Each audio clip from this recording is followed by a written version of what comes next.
Okay, what's happening in this situation, the person is threatening you with the knife.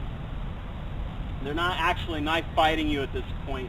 They're probably wanting something from you. But if, for example, they're trying to take the keys to your car, and your kid's in the car, you can't give them what they want, so you're going to have to deal with the knife.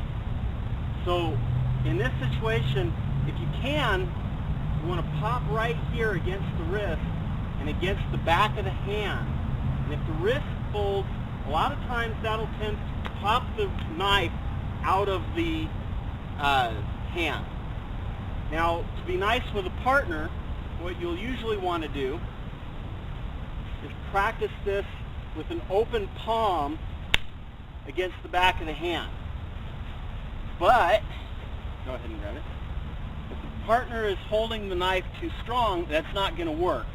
So what I did was knuckle wrap the back, because he's got a pretty good grip. So, come over here.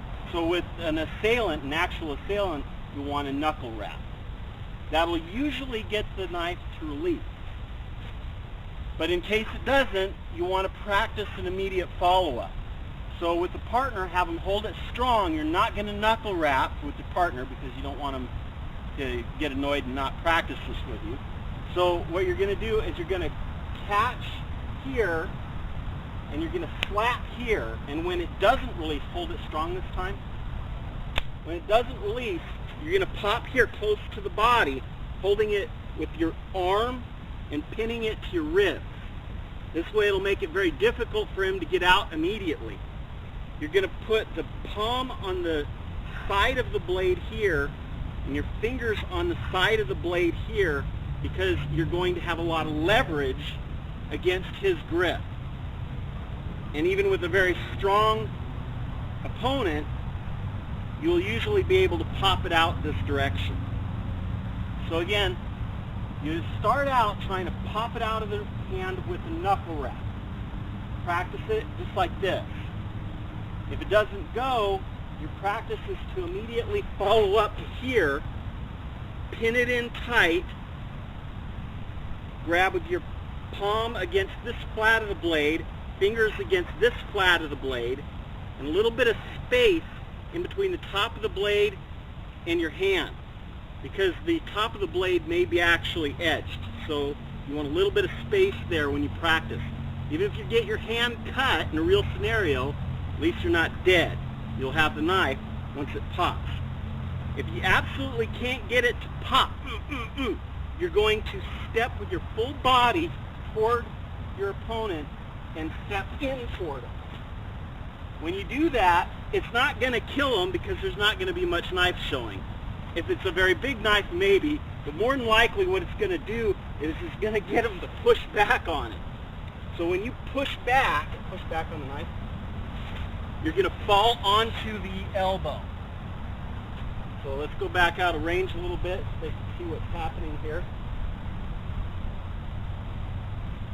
So you practice this, doesn't go, grab, pull in, hold it tight to your ribs. Palm to the flat of the blade, fingers to the other flat of the blade. Try to pop it out. If he's really strong and it doesn't go, step with your full body weight toward him, jump in towards him. If he doesn't let go, he'll be pushing back on the knife to keep it away from his body. When he pushes back, your body is going to push down on the elbow, and you just go down here. From here, you should be able to pop it out because his elbow will be busted. With my partner, I'm practicing landing slowly. Practice carefully with your partner. Don't actually break their elbow. But the idea is actually to land hard